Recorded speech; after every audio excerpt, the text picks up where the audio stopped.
Emmanuel Macron reçoit aujourd'hui pour sa première visite officielle le président des Émirats arabes unis, Mohamed Ben Zayed Al Nahyan.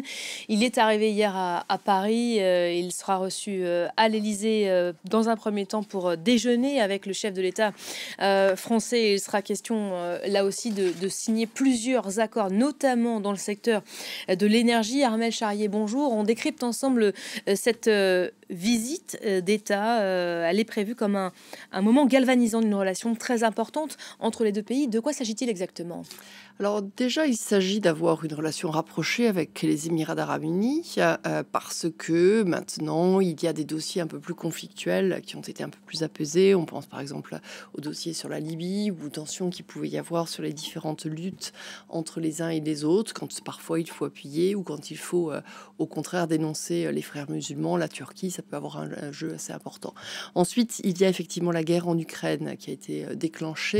Les Émirats arabes unis ont surpris un peu tout le monde lorsqu'ils ont décidé de s'abstenir à l'Assemblée générale des Nations unies et ils n'ont pas voté des sanctions contre la Russie sur cette crise-là, ce qui montre en fait la volonté d'indépendance aujourd'hui des pays du Golfe, d'avoir un moment de souveraineté entre les Américains et les Russes, ce qu'ils n'ont pas toujours eu parce qu'ils dépendaient effectivement beaucoup des Russes. On l'a vu en Arabie Saoudite, on le voit aussi dans les Émirats arabes unis qui ont la volonté d'avoir leur pétrole et donc de pouvoir maintenant le vendre plus librement aux uns et aux autres, et puis aussi de se construire un pays en dehors du pétrole. Alors la France y a joué un rôle très important quand il y a eu un vecteur culturel qui était la mise en place par exemple du Louvre à Abu Dhabi, mais par exemple on a aussi vu qu'à un moment donné les Émiratis étaient capables d'envoyer une fusée dans l'espace puisqu'ils voulaient envoyer une sonde vers Mars et qu'elle est partie.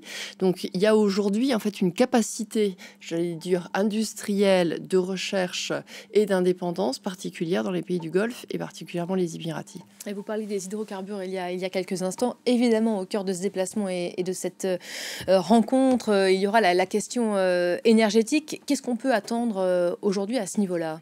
Alors on peut attendre plusieurs choses. D'abord, d'avoir effectivement une diversification en achetant du diesel qui viendrait de cette place-là d'Abu Dhabi, parce que ça nous permet d'éviter d'avoir uniquement du gaz de schiste qui est acheté aux Américains et d'avoir juste cette dépendance-là. Donc c'est un point qui est important. C'est aussi indiscutable qu'il faut parler avec tous ces pays-là pour voir s'il y a la capacité de remonter sur les capacités pétrolières, même si souvent ils disent qu'ils sont à leur maximum aujourd'hui. La question du gaz russe et du pétrole russe, elle change la donne partout.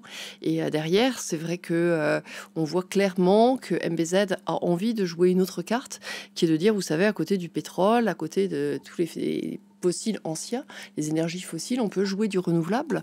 Donc il s'intéresse là maintenant au nucléaire qui pollue 60 fois moins, et la France effectivement connaît parfaitement le sujet. Et lui, il est aussi intéressé par tout ce qui est l'hydrogène, qu'on dit être demain la nouvelle alternative, avec une volonté de verdir en quelque sorte ces énergies, même si certains disent qu'au contraire ça reste polluant. Merci beaucoup Armel pour le décryptage. Évidemment, on suivra de près cette visite marquée de plusieurs étapes à Paris aujourd'hui.